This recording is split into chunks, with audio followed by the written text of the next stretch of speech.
ಗ್ರಾಮೀಣ ಮಂಡಲ ಏನು ವಿಶೇಷ ಅಂದ್ರೆ ಇದು ರಿಸರ್ವ್ ಮತಕ್ಷೇತ್ರ. ನೀವು ಯಾವಾಗ ನಾವು ಹಿಂದೆ ಶಾಸಕರು ನೋಡಿದೆವು, ನೀವು ನೋಡ್ರಿ, ನಾವು ನೋಡಿದೆವು.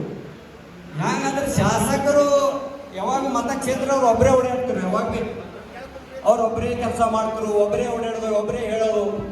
ಈಗ ರಿಸರ್ವ್ ಮತಕ್ಷೇತ್ರದ ಈಗ ಬಸವರಾಜ ಮತ್ತೆ 3 ಮಂದಿ ಬಂದಾಗ ಹೆಂಗದ ಈ ಮತಕ್ಷೇತ್ರ, ಈ ಮನ್ಯಾಗ ಒಬ್ಬರು ಫೋನಲ್ಲಿ ನಿಂತಿಲ್ಲ ಅವ್ರಿಗೆ. ಅವ್ರ ಮನೆ ಮಂದಿ ಒಂದು 8-10 ಮಂದಿ ಸತತ ಓಡಾಡ್ತಾರೆ.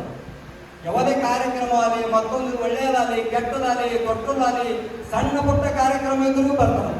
ಈಗ ನಮ್ಮ ಸರ್ಕಾರ ಇಲ್ಲ ಅಂದ್ರೆ ಭೀ ಸರ್ಕಾರ ಇದ್ದಾಗ ಬಹಳಷ್ಟು ಕೆಲಸ ಮಾಡ್ಯಾರ. ಒಂದು ಯಾವಾಗ ಊರಿಗೆ ಅವ್ರು ಕೇಳಿಲ್ಲ ಅಂದ್ರೆ ಕೇಳಿ ಕೆಲಸ ಮಾಡ್ಯಾರ.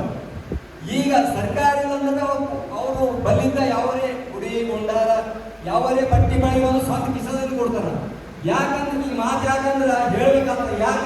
ಯಾಕಂದ್ರೆ ಅವ್ರು ಒಬ್ಬರು ಮತಕ್ಷೇತ್ರ ತಿರುಗಾದ್ರೆ ಅವ್ರ ಧರ್ಮಪತ್ನಿ ಯಾವ ಜಯಶ್ರೀ ಮೇಡಮ್ ಓಡಾಡ್ತಾರ, ಅವ್ರ ಮಗ ಓಡಾಡ್ತಾರ, ಅವರು ಮತ್ತು ನಮ್ಮ ಗೋರಖನಾಥ್ ಶಾಖಾಪುರ ಓಡಾಡ್ತಾರ. ಇವರು ಅಲ್ಲದೆ ಅನೇಕ ಈಗ ನಮ್ಮ ಶ್ರೀನಿವಾಸ ಬಿಯಾನ ಅವ ಬೇಗ ಆಫೀಸರ್ ಎಮ್ಮೆದವ್ರಿಗೆ ಹೇಳ್ತಾರೆ, ಬೇಗ ಆಫೀಸರ್ ನಿಮ್ಮ ಕೆಲಸ ಮಾಡ್ಕೋಬೇಕು, ನಮ್ಮ ಕೆಲಸನೇ ಅವ್ರಿಗೆ ಕೆಲಸ ಮಾಡೋದು. ನೀವು ದತ್ತೋರಿ 24 ಗಂಟೆ ಫೋನ್ ಚಾಲು.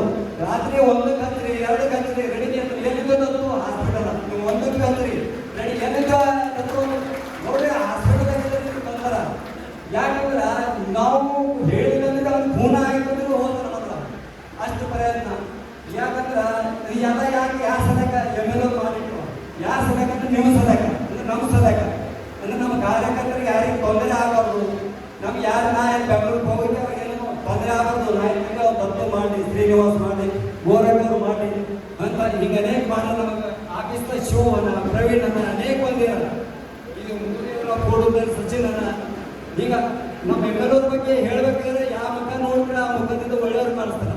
ಅಂದ್ರೆ ಅಂತ ಒಂದು ರಿಸರ್ವ್ ಮತಕ್ಷೇತ್ರ ಸರಳ ಬಸವರಾಜ ಮತ್ತೆ ಮಾಡೋ ಸರಳ ಜಯಿಸ್ತಾರೆ. ಯಾಕಂದ್ರೆ ಈ ಸರ್ಕಾರ ಇಲ್ಲ ಅಂದ್ರೆ ನೀವು ಬೇಡಿದ ಕೆಲಸ ಎಲ್ಲ ಅಂದ್ರೆ ಬರ್ತಾವ್ರಿಗೆ. ಅವ್ರು ಇನ್ನೊಬ್ಬನೇ ಬರ್ತಾರೆ, ಏನು ಮಾಡೋದು ಅಷ್ಟು ಮಾಡೋವ್ರಿಗೆ, ಮತ್ತೊಂದರಾಗ ಮಾಡೋವಂತ ಅಂತ ಅವ್ರಿಗೆ ನಮ್ಮ ಕ್ಷೇತ್ರ ಸಿಕ್ಕಿ ನಮ್ಮ ನಿಮ್ಮ ಎಲ್ಲ ಪುಣ್ಯಾರ್ಥ ಹೇಳುತ್ತಾ ಈಗ